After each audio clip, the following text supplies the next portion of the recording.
Good evening, everybody. It's 6:30 now, so without much further ado, we can start the program. Today is the continuation of the webinar series of Ashtanga Ayurvedics Private Limited. To have a small introduction on KS Warriors Ashtanga Ayurvedics, I would request the Executive Director, Mr. T.R. Shashivarya, to give us brief introduction on KS Warriors Ashtanga Ayurvedics. Thank you, Dr. Girish. Happy to introduce KS Warriors Ashtanga Ayurvedic Private Limited to the gathering here. Welcome, Dr. Shyamasundaran.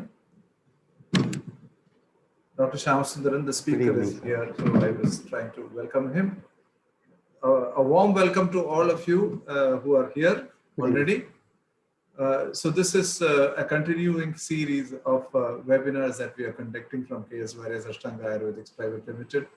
The company KS Warriors Ashtanga Ayurvedics Private Limited was started by my grandfather and Girish's great-grandfather KS Warrior, who studied in Kottakkal and started this institution in 1936. 1936, when he came to Trichy, there was not much of Ayurveda here and he wanted to market himself. He tried making his medicines at home in a very small way, very humble way. He started this and he started marketing the products slowly. And in 1990, he gave us this very big tradition and passed away.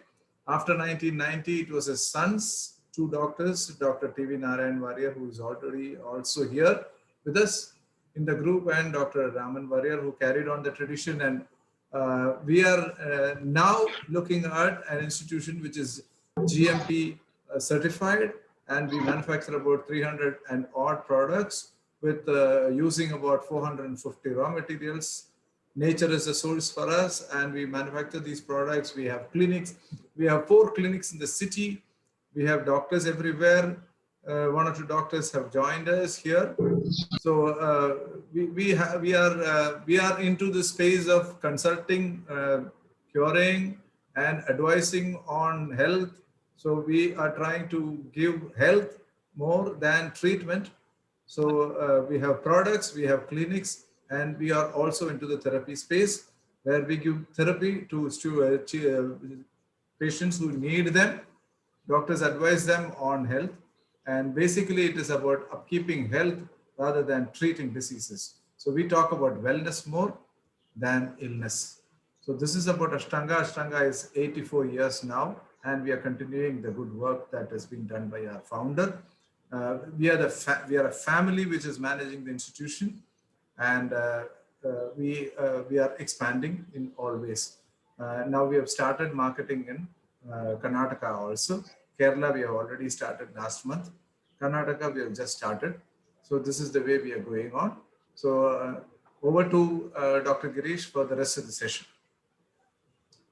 Thank you, sir, for that brief introduction. So first of all, I'd like to thank, actually it's a very special thank to Dr. Shyamasundaran, because I know he has come here even after having a situation there where he was much needed.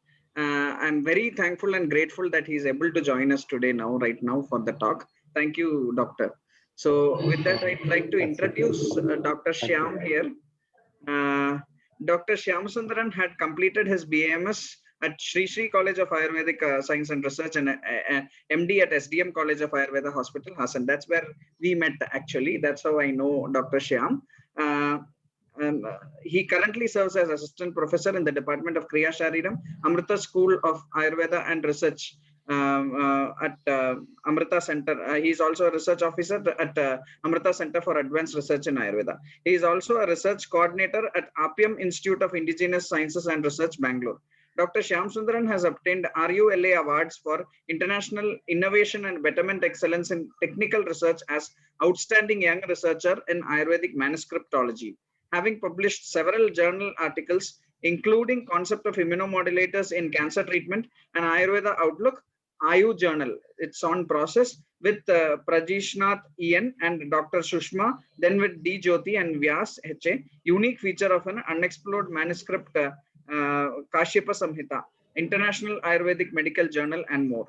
Dr. Shyam Sundaran has also presented several papers like Normal Delivery Ayurvedic Possibilities with Case Study, scientific paper, International Seminar, Global Ayurveda Festival, and Hepatoprotective Activity of Ayurvedic Drugs in Paracetamol-Induced Liver Toxicity, scientific paper, National Seminars Samavarta. We are glad to have him as the speaker for this webinar to share his experience and guide us on the improvement of practices and principles of Ayurveda. Thank you, Doctor. Thank you for being present here. You may please take on the stage. Thank you, Dr. Girish. Very warm evening to one and all watching this session. And I'm actually really privileged to be amongst this gathering. Just express some of my thoughts, I would say. It's not a presentation or anything. And I would rather call it as a, just sharing my thoughts on a topic, what general public or, people, a layman should know about Ayurveda. And for this, I really thank Dr. Girish Warrier and all of you present here who are, the stakeholders of Ashtangam Ayurvedics. And I'm very happy to know that the expansion happening in, Ashtangam Ayurvedics, and it is the way forward. Yes. So with this, let me get on to my topic today. I would like to discuss upon. I'd like to interrupt you just because I forgot to give a point to the public. So everybody, you may please mute yourself so that there is no sound disturbances during the talk is going on. Any queries you have, you may actually put forth in the chat box. If Dr. Shyam is comfortable answering them, be answering the queries in between itself. Otherwise, it would be at the end of the session. Dr. Shyam would be answering the queries. So any queries you have, you may put in the chat box. I remind you again, please mute yourself just for the sake of having no disturbances. Thank you. Thank you. Sorry, Dr. Shyam. So you may please continue. Girish, can you mute all? I think the host, okay. Mr. Clyde has to do that. He may.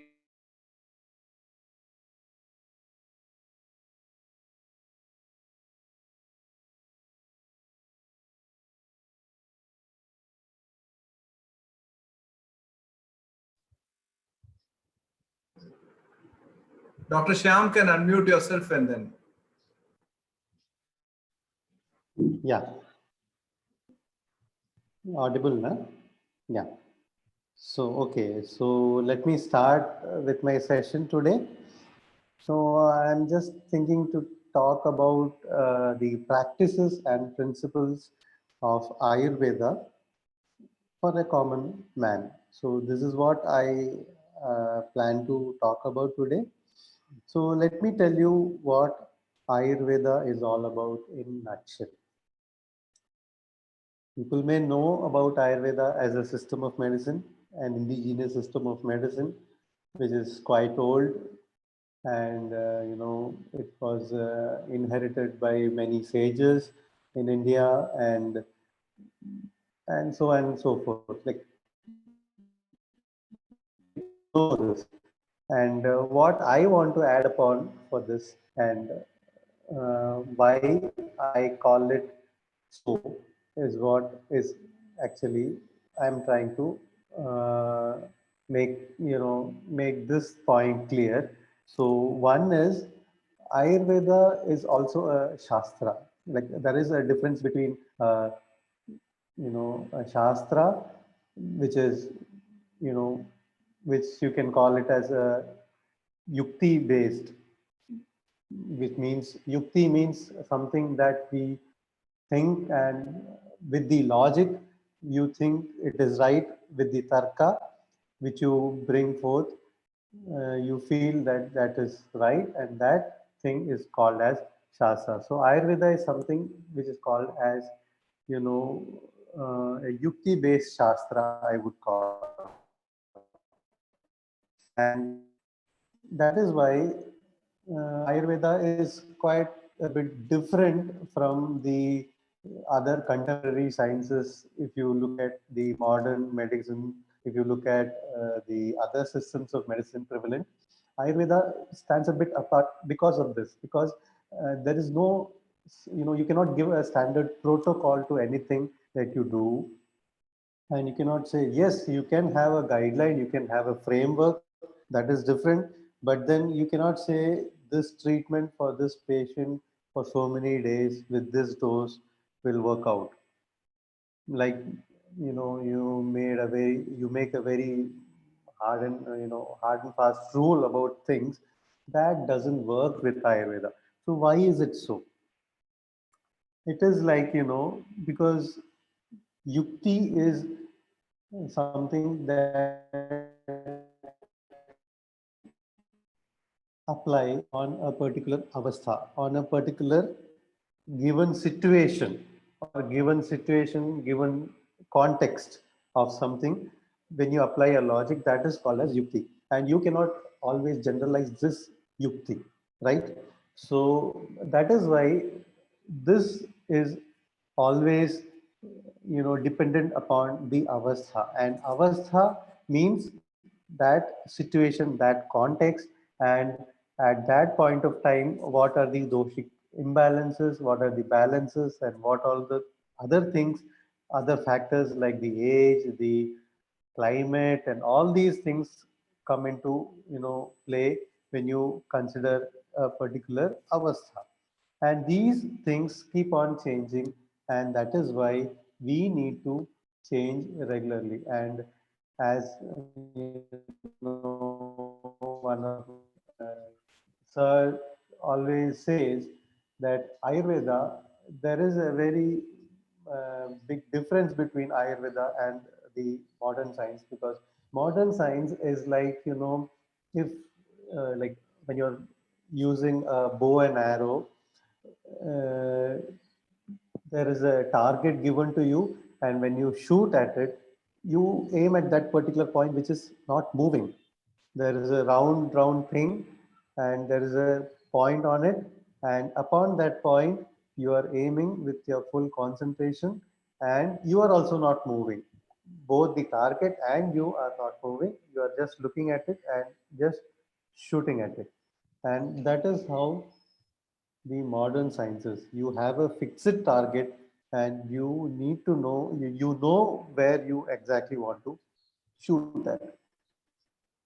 But this is not the case for Ayurveda. Actually, Ayurveda is like, like in the Puranas, in Mahabharata, which is in which Arjuna shoots at the eye of the fish by looking at the water down. You need to aim at the fish, the eye of the fish, which is moving. It is not stable, it is moving, and you need to anticipate the movement of the fish. And that too, you cannot look at the fish directly. You have to look at the waters, and you have to anticipate the movement of the fish looking at the water, and then you have to shoot at the target. So all this anticipation, the calculation, and all these things come into account when you do this activity. And this is what Ayurveda is actually doing. When you are actually treating a disease in Ayurveda, this is what you actually have. You need to have a lot of calculations. You need to anticipate many things which come. There is a, also a saying in Malayalam, "Odunna പട്ടിക്ക് ഒരു മുഴം മുമ്പേ," which means, a running dog, if you want to put something to a dog which is running, you need to aim a point which is even farther than that dog, so that that dog catches it. So that is how Ayurveda is also. You need to anticipate many things. You need to look at the avastha of this particular dosha here at this point, and you need to think what would happen with this in future, and aiming that what are you going to do. That is what is the activity. So this is what is the main difference And this is why we don't have a particular protocol. People often ask, why don't you have a protocol? Why is it that, a patient, two people with fever come to an Ayurvedic doctor and one patient gets one medicine, the other patient gets the other medicine? Though the temperature is 1 or 2 for both, why is it like that? So this is a very common question that arises in a layman. So I thought I would start answering this and then start with my presentation. So this is one thing. And then comes is we actually look at mainly the prevention part rather than treating the disease. It is not that treating the disease is not important, but then we give importance to prevention. As I said, you should be futuristic when you're treating with Ayurveda, and that is why you need to actually think of what is going to happen in future, and that is why prevention comes first in Ayurveda, and then comes the treatment. Of course, we have treatments for many conditions. Almost all conditions, if you have a yukti, but then prevention plays a very important role. And this is why we actually uh, emphasize on the prevention aspect. So let me give you an example. For example, there is a condition called a pre-diabetic condition, pre-diabetes, wherein the patient has not yet become diabetic. If you look at the blood levels, the patient was just randomly checking his blood, and he got results, and which mentioned that it is on the higher end. It has not passed the limits, but it is at the edge of that. And then patient also doesn't have much of a symptom. There is no much of a symptom with the patient, and this is the condition which is called as pre-diabetic, wherein the symptoms has not manifested, but when you look at the blood reports, or some other things that he does, the kind of lifestyle he has, the kind of food he eats, you think that probably in a year or so he may end up in diabetes. So this is a condition known as pre-diabetic condition, wherein Ayurveda can actually play a very important role. But whereas in modern science, if such patients go to a modern doctor, they say you're not diabetic, but medications. We don't have any advice for you, is what they would say.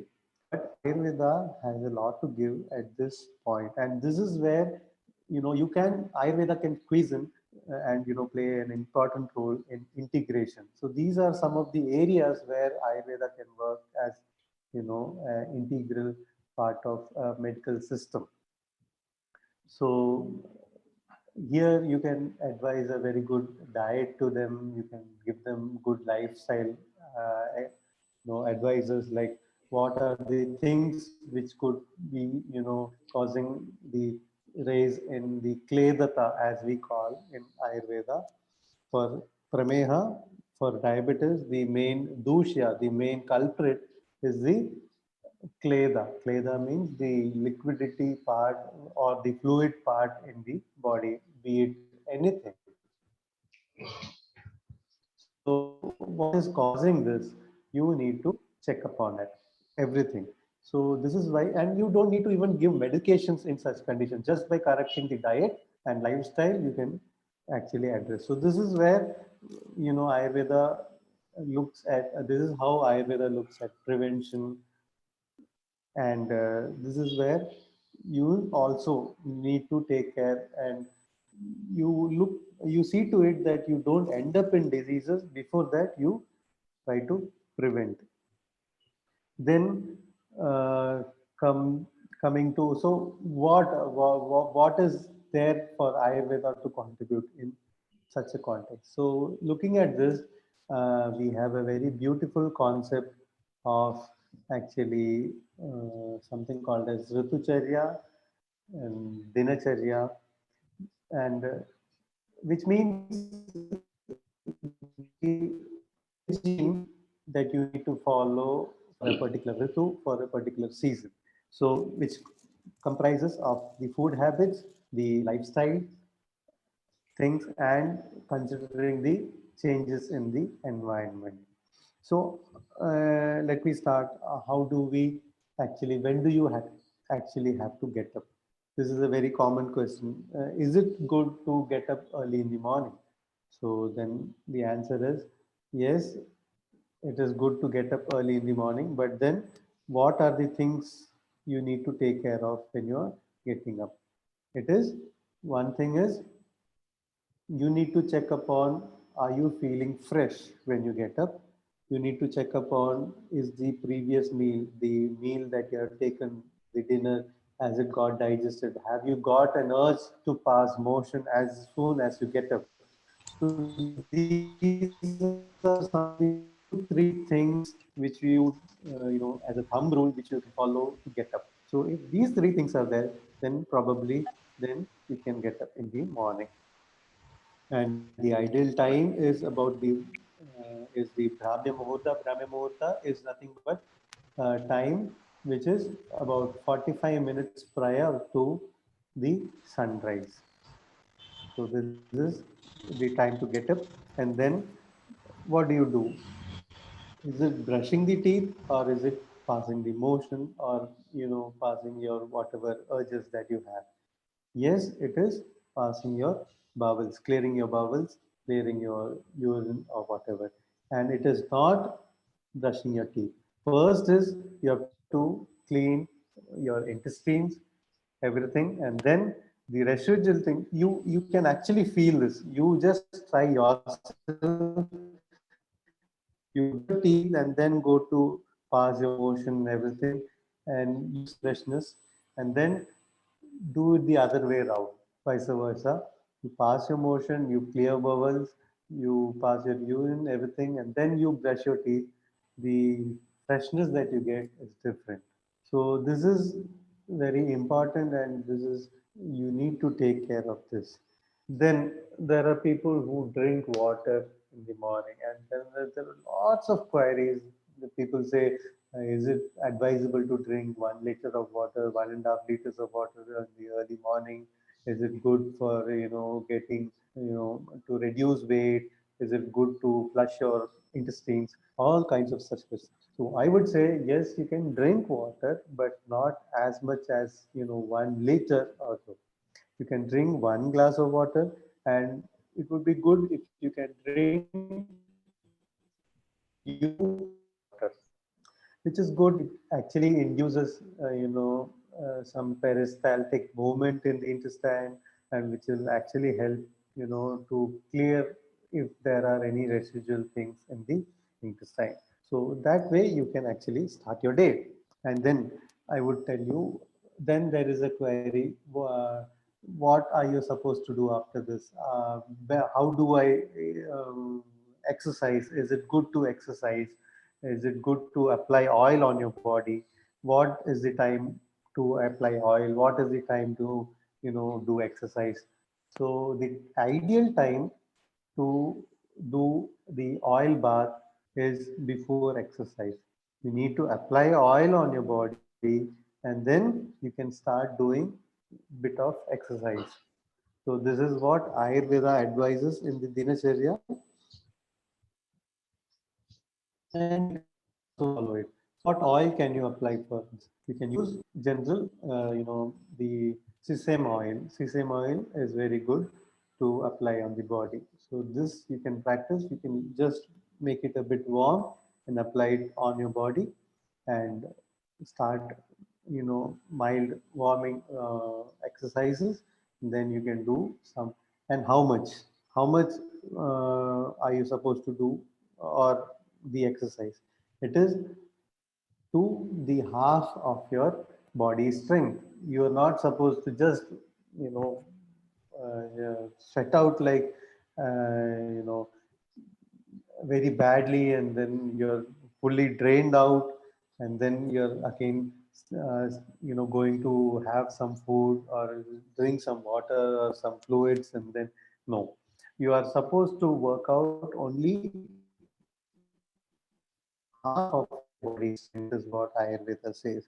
So it depends upon the climate also. In cold climates, your energy saving is good, and that time you can work out well. But at that time when, like in summer and all, when you already are very tired, you're not supposed to exercise that much as you do in winters. So here at this point of time, your energy, your strength, everything will be low.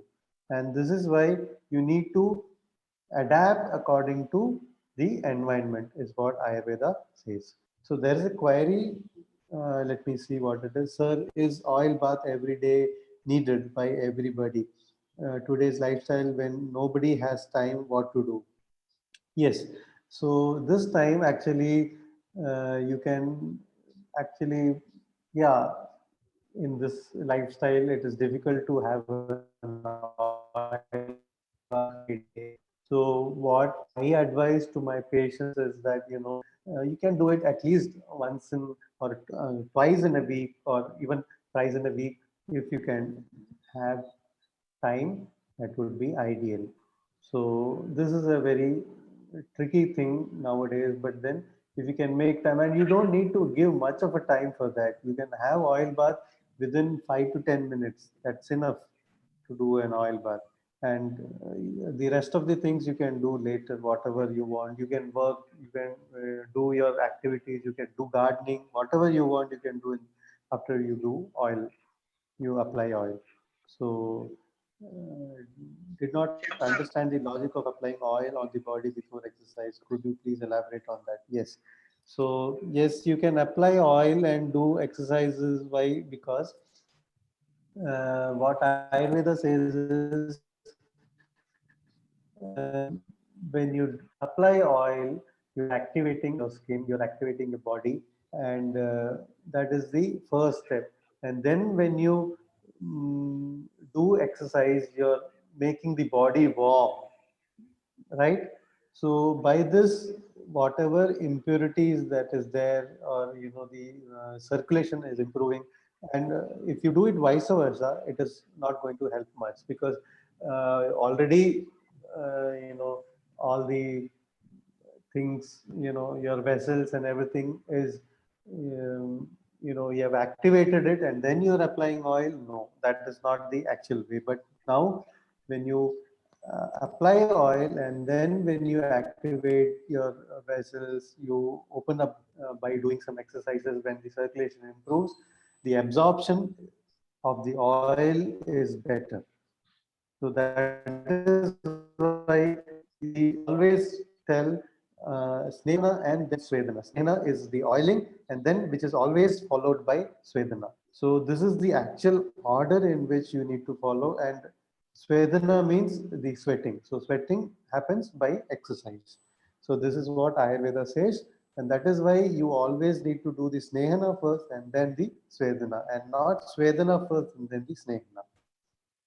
So this is the order in which you need to follow things.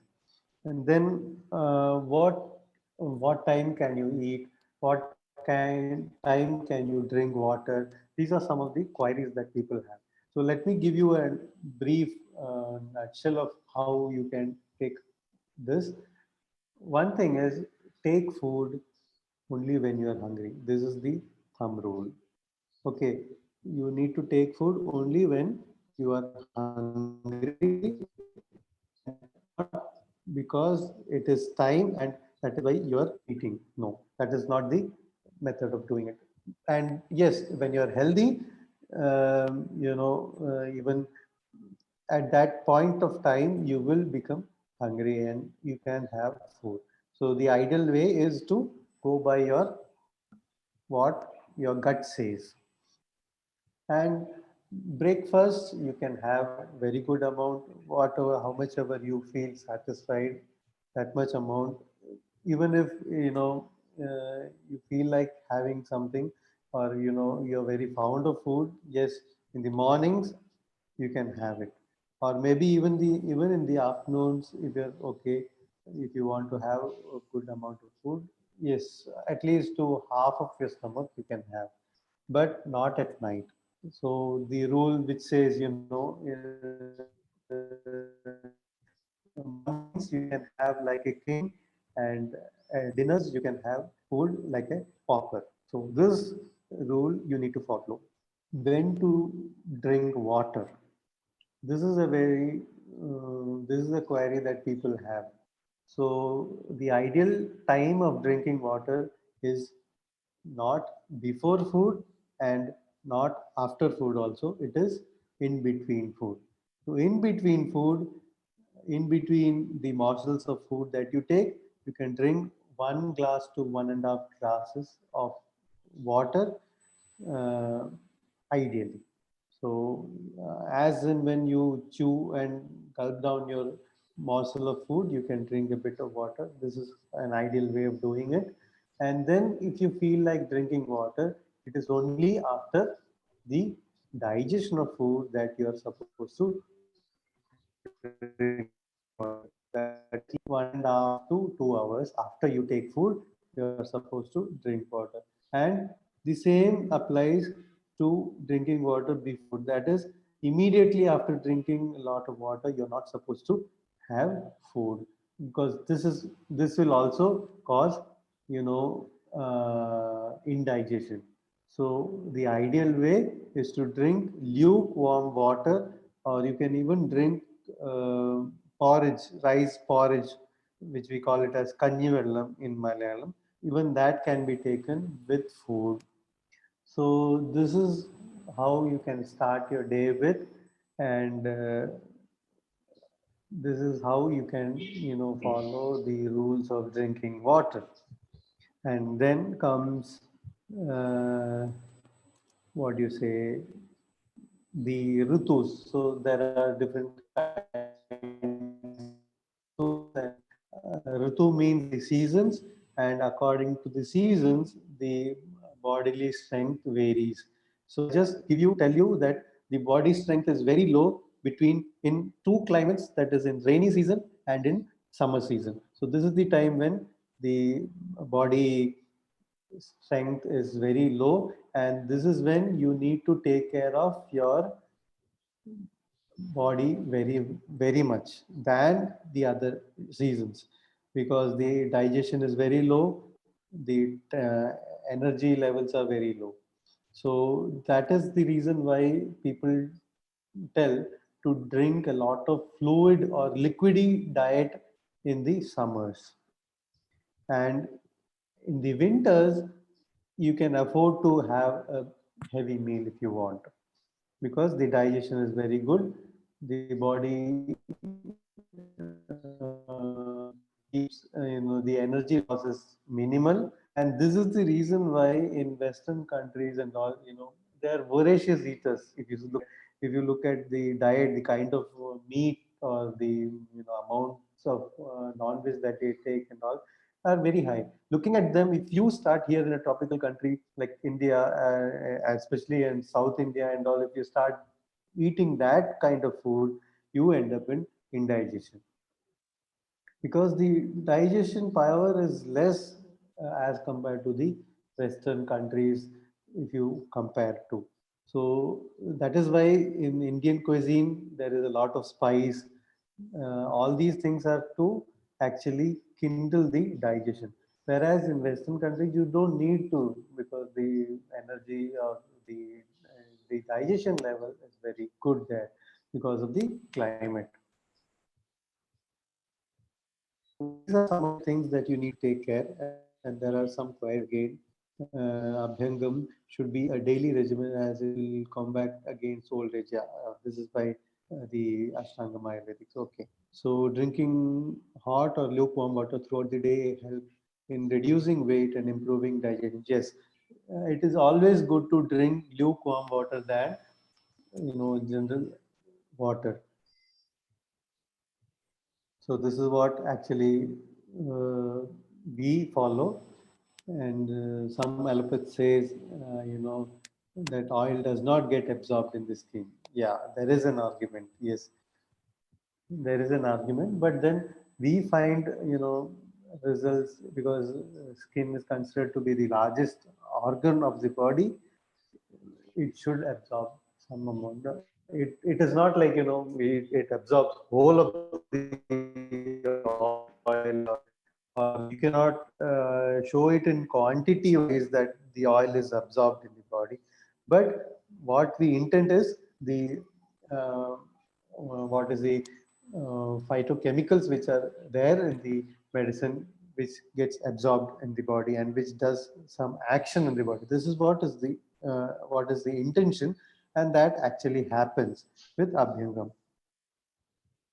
So these are some of the things that I wanted to share with you. And yes, of course, there is, this is some of the main important things in Dinacharya. Yes, there is a point of taking bath. Taking bath, how are you supposed to take bath? Is it good to take bath in warm water? Are you supposed to pour hot water on your head? These are some of the queries. So I'll just briefly tell you about it. You're not supposed to take, pour hot water on your head. This is not good, because it is not good for your eyes. It is not good for your hair. You will lose a lot of hair. You will lose, it is not good for your eyes. So ideal thing is you can use water, but not very hot. Just warm water is also okay, which is, just above room temperature, but not very cold. So such that kind of a water you can apply or pour on your head, and of course body you can pour warm water. That is okay. So this is what we advise for our patients, and this is what is told in the Dinacharya of Ayurveda. So, Dr. Shyam, is it possible that two different Ayurveda doctors will prescribe different treatments for diabetes? This does not happen with allopathy. Yes, this is what I'm telling. The avasthas, the prakriti, everything plays an important role in a patient. When you look at a patient, you need to consider his bodily constitution when you treat. You need to take care of the other kinds of conditions that he is having, the other susceptibilities, the environment where he is living, the strength of the patient. For example, there are two diabetic patients who is, one is having a fasting sugar of 200, the other person is also having same. But then one person is about 70 years old and the other person is about 40 years old. Cannot give same kind of treatment to both, because the strength of the person of who is 70 years old will not be the same for who is 40 years old. So you need whatever treatments that you do, the Ayurveda says you need to take care of two things, that is Bala and Agni. Bala means the strength, bodily strength, and Agni means the state of digestion. And whatever treatments are done, it is only considering upon these two factors, the bodily strength and the state of Agni. Because we believe that even for the medicine to get absorbed, there is something called as Agni which is needed, the digestive fire which is needed. And only when this gets digested can the medicine act in the body. In allopathy, this is not the case. There are various other collateral pathways in allopathy. That is why they don't consider or they don't even advise about all these things. But in Ayurveda, the medicine needs to be most of the time digested for it to, give action. And this is why we stress upon the Agni.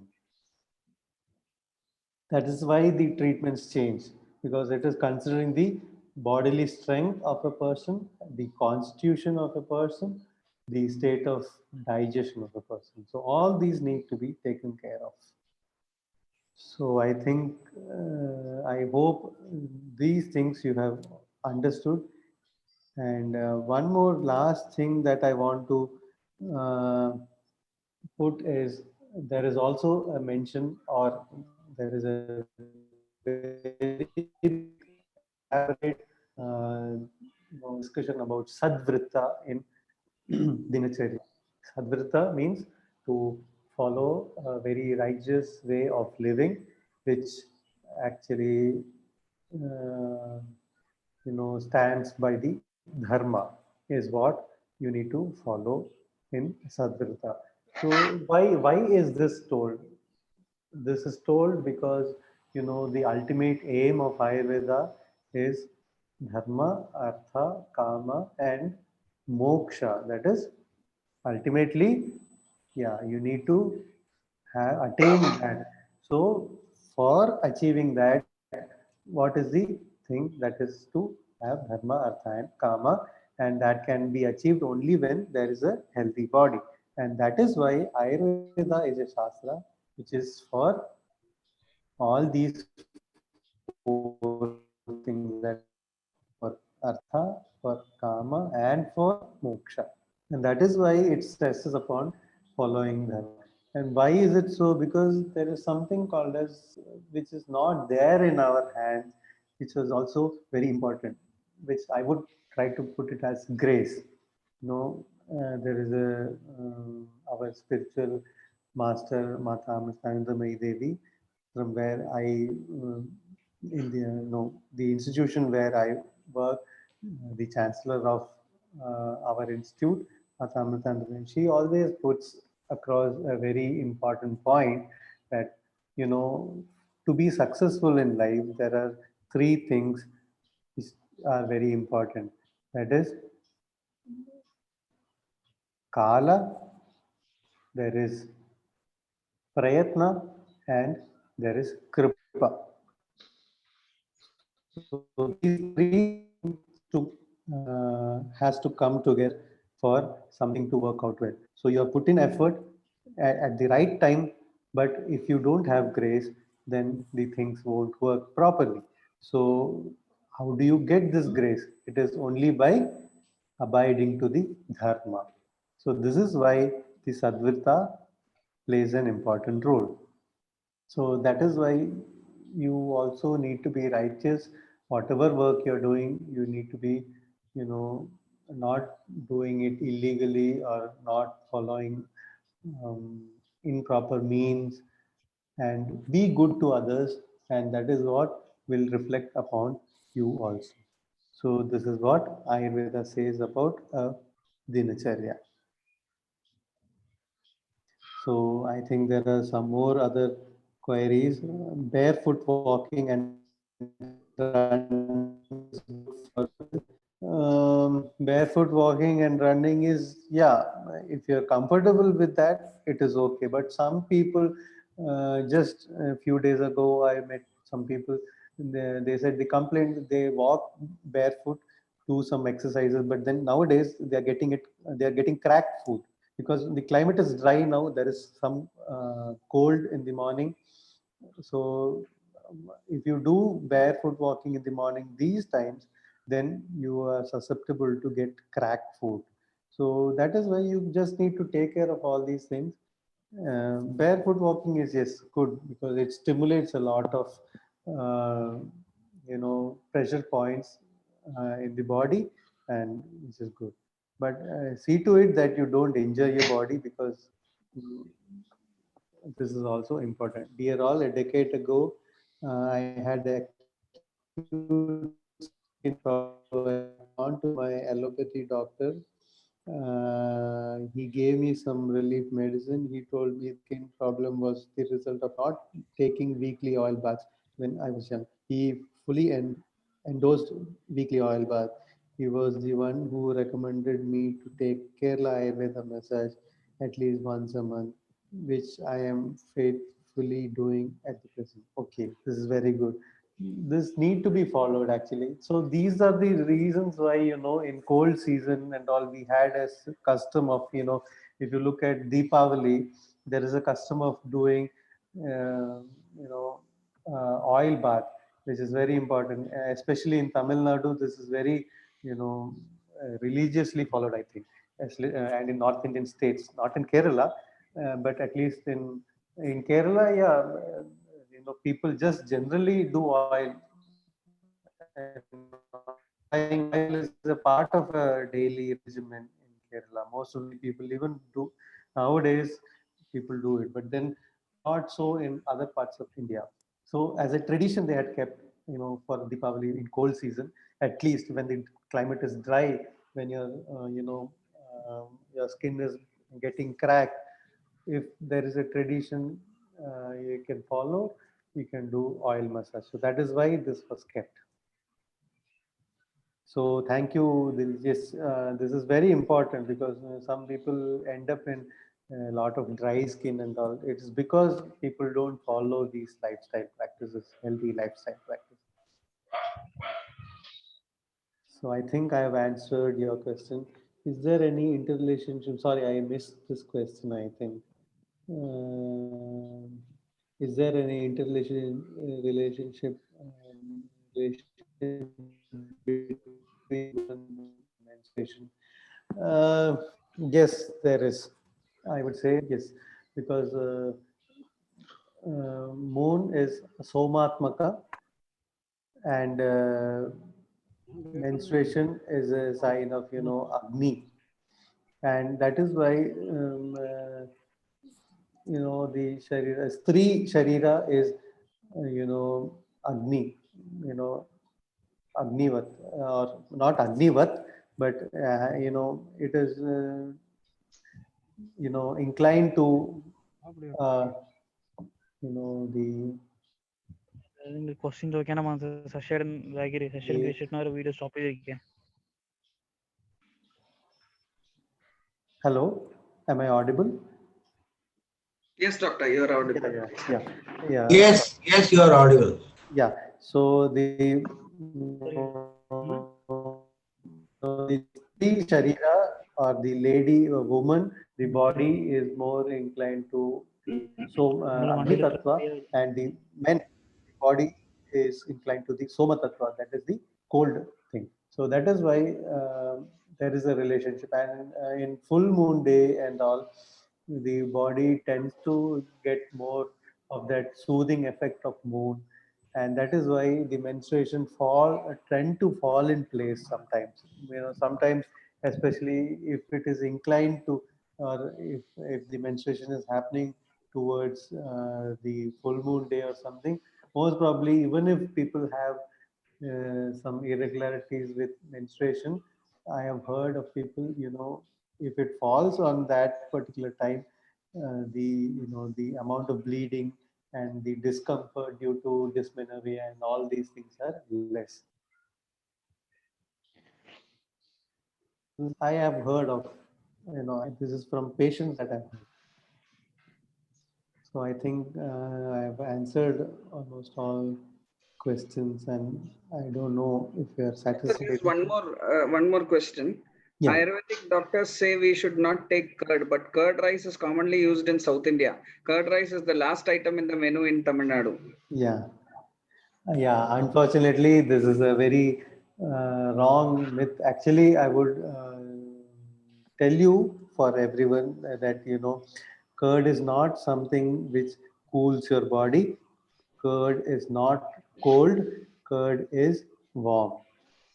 Curd actually heats up the body, and that is why you are not supposed to take curd every time. And it's not a Nitya Sevaniya Dravya. Nitya Sevaniya Dravya means food which is to be consumed daily. There are certain things like which you are supposed to take every day, which you can take every day, but curd does not fall into that. Curd is something you need to be taken. Ayurveda says you'll be surprised that curd has to be taken. Can you guess at what times?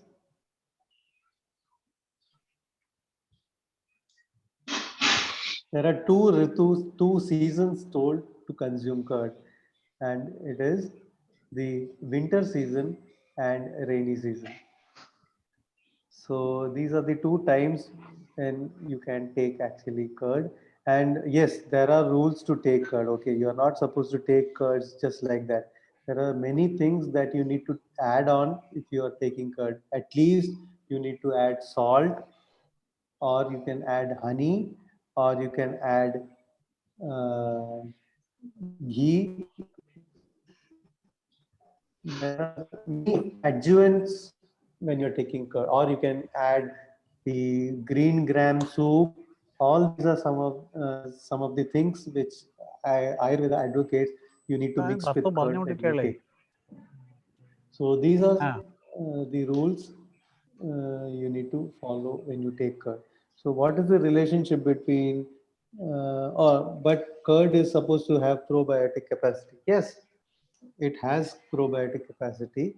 That is why it is ideal to take buttermilk, not curds. You can take buttermilk if you want. You can churn the curd, you can take out the butter, and that is ideal to be taken every day. That is okay. And that also contains probiotic, but a bit cautious about curd. It is not good to have curds daily because nowadays the there is a lot of inactivity. Don't work so much heavily, and curd is very hard to digest, and this closes off all the channels in the body, and that is where many diseases arises. So that is why Ayurveda says not to take curd regularly, and if at all you are taking, see to it that you take only in the daytime and not at night. What is the relationship between seasonal changes and viral diseases? Yes, seasonal changes, as I said, the viral diseases attack, the virus is there throughout the environment all the time. The bacteria, if you see our body is having more bacteria than cells.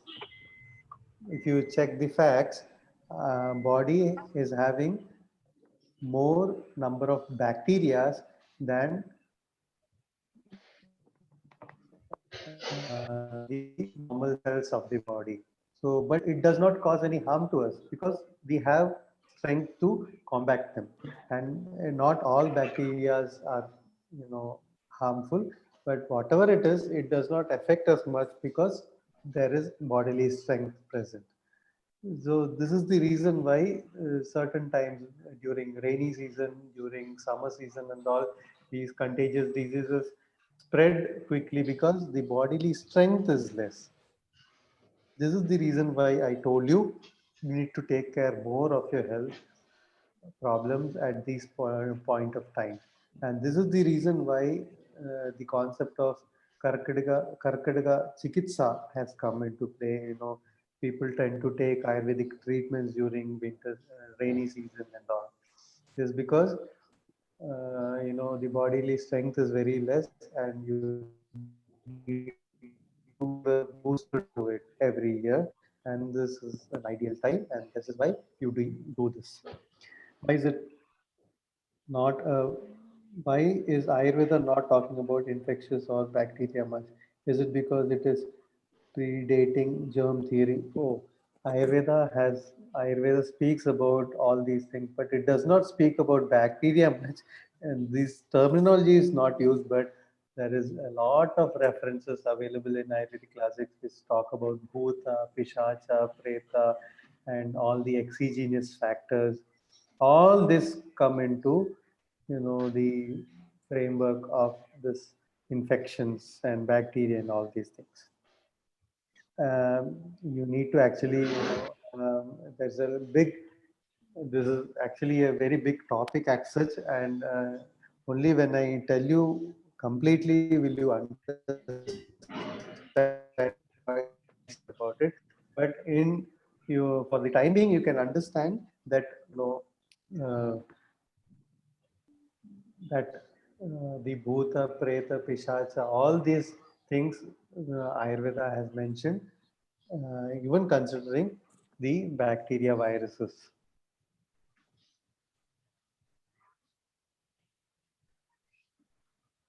So I think with this, I am done with what I had to mention or give you an introduction about the practices and the for general, layman.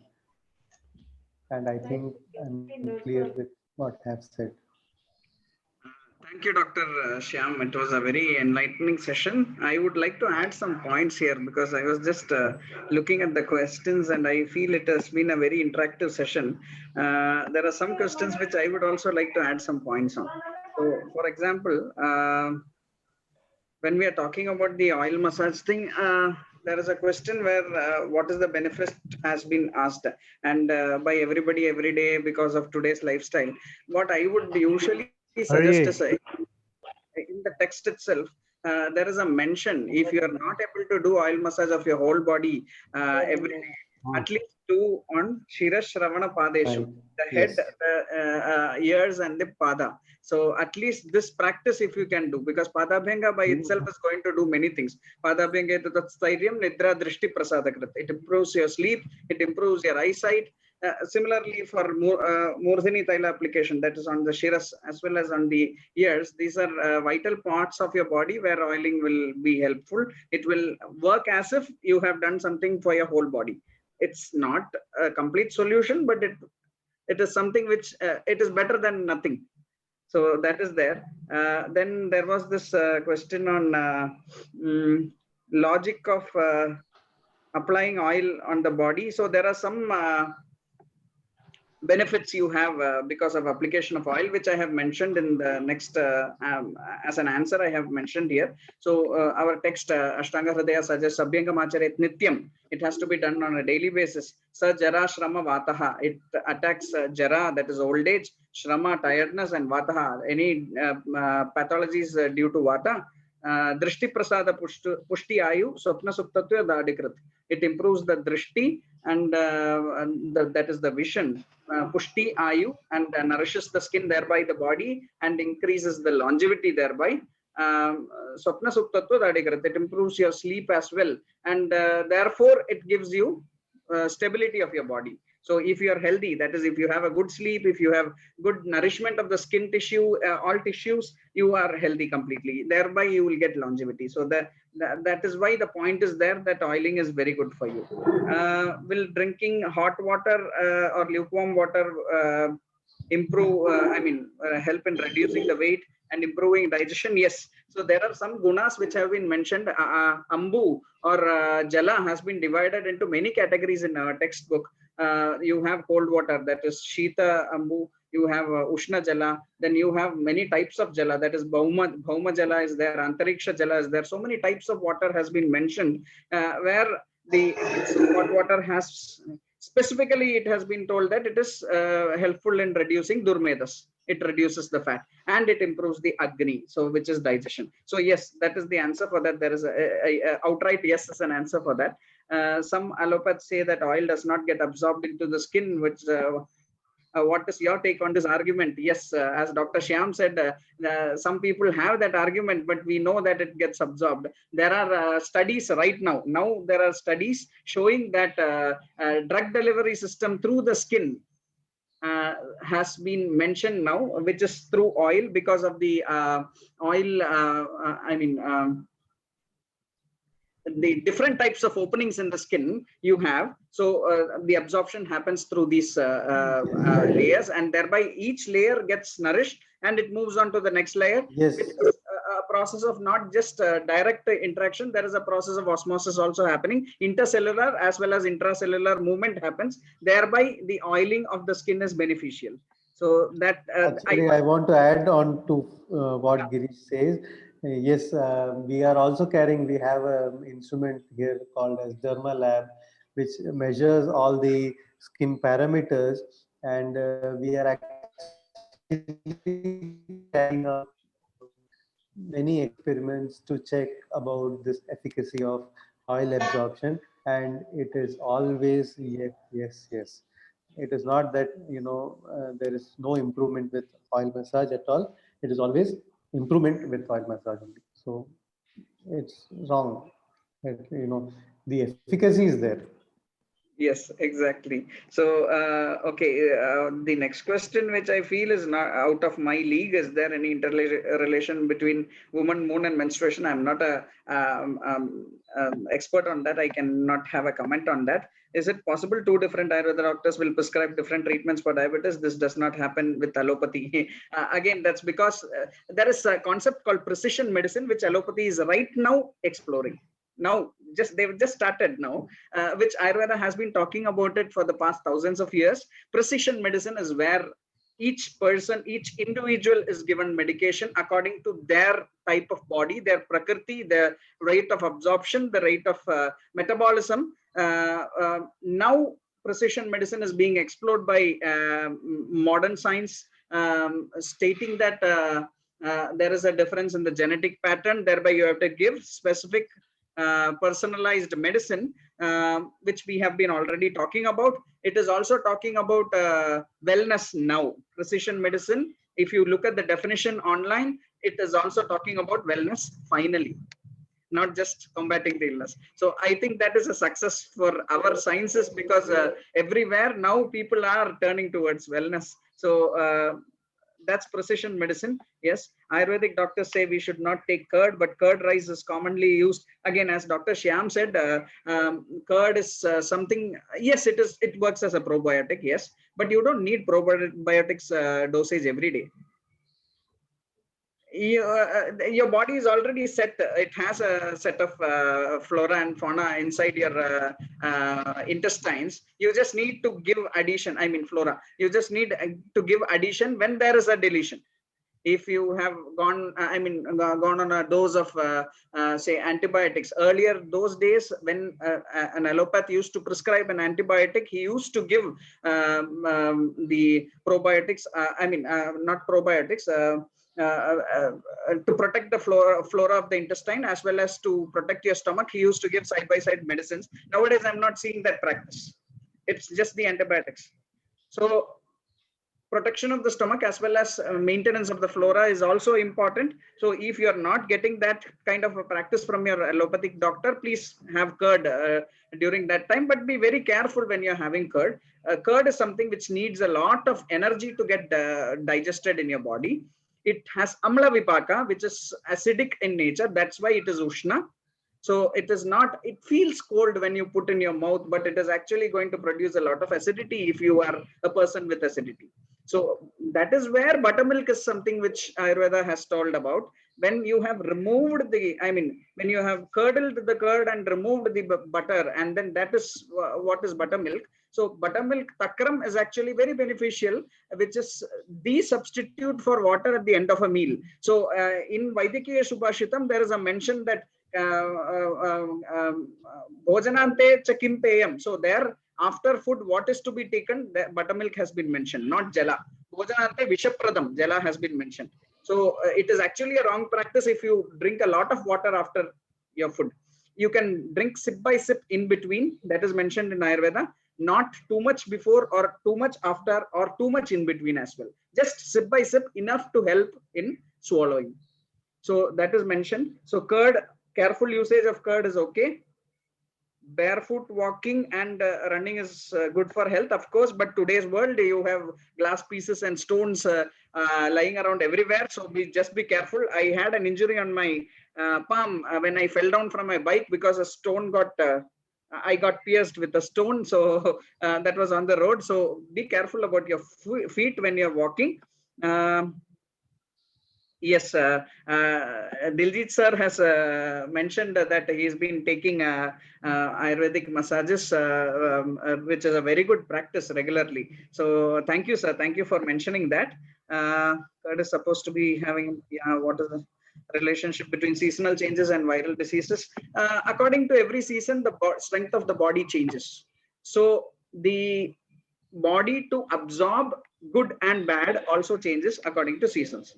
So if there is certain parts of the year where you are easily susceptible to diseases, and certain parts of the year where you are not very susceptible to diseases. But again, this is alterable if you practice Dinacharya and Ritucharya properly. But if you are not practicing any of that, if everything, you're not having food in the right time, you're not sleeping properly, your health is actually coming down, you're actually compromising on your immune system, thereby making it more susceptible for you to get diseases. That is why these days more people get more and more number of diseases than earlier, what used to be, because earlier the people were practicing very good Dinacharya and Ritucharya.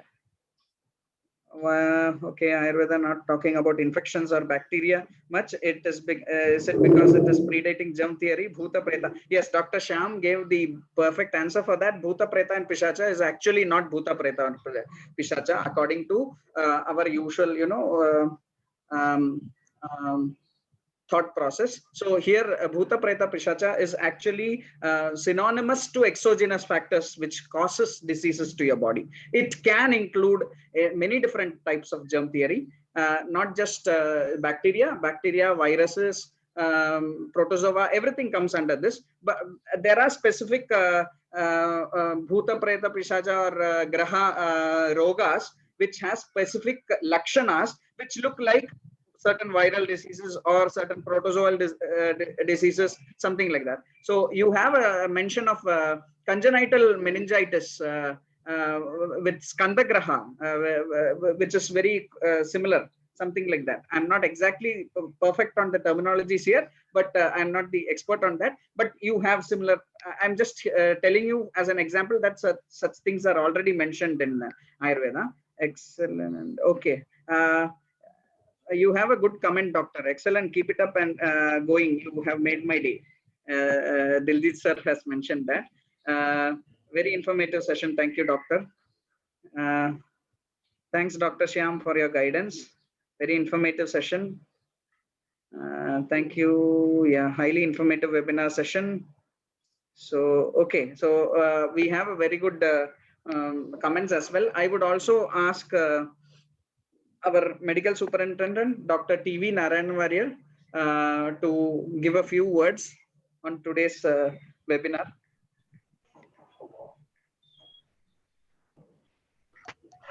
Hello. Hello. Hello. Purchase போட்டிங்களா இல்லையா? Hello. Hello. Dr. Kritika, can you mute yourself? Yeah. Narayan, please continue. Dr. Shyam is available there? Yes, yes. Of course, it's a nice session. At the same time, I have to ask one more question. Okay? Yeah. Hello. Yes, sir. You're audible.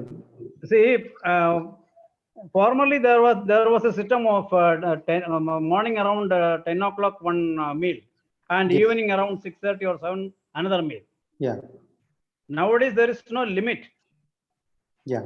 Maybe 5 times or 6 times. Yeah. Yeah. But at the At least same 4 time, times. at the same time, many are not taking proper food in the proper time. Yeah. Yeah. Some are missing breakfast. Some are missing that, avoiding that lunch, or maybe due to their circumstance, or some others are not taking that dinner. Yeah. Is it correct? How many times we can take food? Actually, ideally speaking, according to your work schedule, like, if you're a very heavy, people who are working,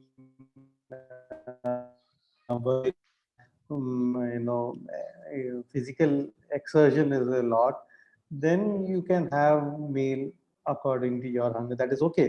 But only thing is you have to judge your kind of digestion, the digestive fire that you have. Only these things need to be taken care of is what I feel. And upon that, you can have, earlier days, when people used to take food at around 10 o'clock, which used to be a very heavy food, a very good meal, which keeps them going until evening. And evening, once the food is taken, which is even a bit lighter than mornings, it takes them up to, they take them up to they go to bed, and that's it. The food is digested even before they go to bed. So that is actually ideal way of doing. And yeah, 3 times food, taking food is okay. Nowadays it is so, you can have food, but then only thing is you have to see to it that you digest it before you go to bed. That is why the evenings, the meal should be always at around 7 to 8, in between that. And if you are in a habit of taking it even before that, that's okay. And you can even have some fruits or something like that at night, at bedtime. Something very light if you're feeling even more hungry after that. You can have it. So that is actually ideal way of doing it. and I think that is the way forward also. Hello. Yes. Hello. Hello. Yes. See, at the same time, hello. Hello. Yes, yes. Hello. That is after this night duties, so many people are taking morning food. Immediately after the return. Hello. Yes, sir. Is it correct? Immediately after return means, sir, After finishing their Night duty, night duty. 6:30 or 7 or 8, maybe 9 or 10. Same time they are taking food and taking rest. No, that is not good. Actually, we need to have a gap of at least 1.5 hours to 2 hours before the meal and the sleep. So that is actually the way. That is why you can even have a break for if you're in a habit of working late, maybe 9 o'clock or 10 o'clock. You're coming home by 9:30. It's better to have a break at around 6:30 or 7. Okay. It's dinner, and then continue work and then go to bed. So you get sufficient time to digest your food, and you can even go to bed by 10:30, 11 maximum. Okay, thank you. Yes. I would like to add to everybody that there is the feedback link which is mentioned in the chat box. Please give your feedback to get your certificates. There is a feedback link in the chat box. Please go forward with the link and go give your feedbacks so that you may get your certificates in the next 24 hours. So, Mr. Shashi Warrier, would you like to add something? A very, very informative session, Dr. Shyam. It was a very casual session, and you've been able to give a lot of insight into what is Ayurveda and the way Ayurveda thinks about a body, the way Ayurveda thinks about wellness more than illness. And it is really helpful to understand that Ayurveda is in the long run helpful to any person who is looking for a healthy life. I think the science has to spread much more. People have to talk about it much more, because we have been long silent without talking much about Ayurveda, and people really do not know what Ayurveda is. I think it is time, high time, that people like you who can speak well, speak out and tell people that Ayurveda is here to help you. We are here to show you what wellness is rather than illness. Let's get to be well before we are getting ill. So these are things that we can explain to people. I think it is the right time that we now that COVID has explained to us that we have to look for good health rather than living a speedy life, very fast life, and getting into all problems. So COVID has actually helped us stay where we are, look back and understand what life is. So this is the time that we have to speak out and tell people that Ayurveda is there for health reasons. Yes. So it's an excellent, enlightening session. Thank you very much for this session. Thank you. And thank you for taking time off, because I knew from Girish that you had a very a difficult situation there in your place where you had to take some doctor to the hospital. It's a very wonderful gesture from your side to come in as promised. It was actually very saddened to actually inform you that it's so late to I was just trying to make it up, and then finally, by grace, it happened. So I'm actually thankful, and I'm actually thankful to you that you actually scheduled it even after I gave you a information that I may not be able to attend it. Yes, doctor. Actually, we were actually not. At the start of the session, if it was going to stay that way, I would have taken over and spoken about Dinacharya and Ritacharya. That was what the plan was. Okay. Thank you. Anyways, thank you so much for joining us today through this difficult times. I hope all of you would have taken the liberty to look into the feedback form and fill the forms. Yes, Mr. Sashivari, you wanted to add Any something? of the visitors who want to, open up and talk, ask something to Dr. Shyam or anyone here, you are free to do so, please. Kartikesh, Yes, you wish to tell something? Dr. Yes. Krishna is here. Yeah. Thank you, Shashi, and thank you, Dr. Shyam. I think what you said today was basics, things which we may have heard before, but they need to be repeated from time to time. And I have been following quite a few of Ashtanga's programs. Unfortunately, not practicing all of them, but yes, there is value in it. And Shashi and Girish, please keep up the good work. Thank you. Thank you. Thank you so much. Kartikesh. Kartikesh is, by the way, my classmate in school. And so he is right now in Bangalore. He lives in Bangalore. He has joined us from there. Balvinder Sahab, would you like to comment on anything?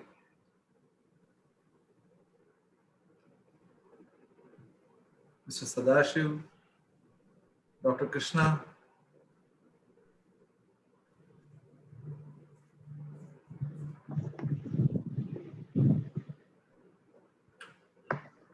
If everything is done, I think we can close the session.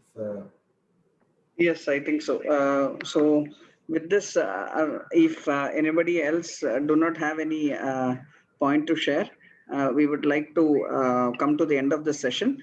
Thank you everybody for joining us here. We'll have another session in the coming month on the second Sunday, same time, with another vibrant topic. And another vibrant speaker like Dr. Shyam. So thank you, everybody. Thank you for joining us here today. Thank you, Dr. Shyam. Have a great, wonderful evening ahead. Thank you.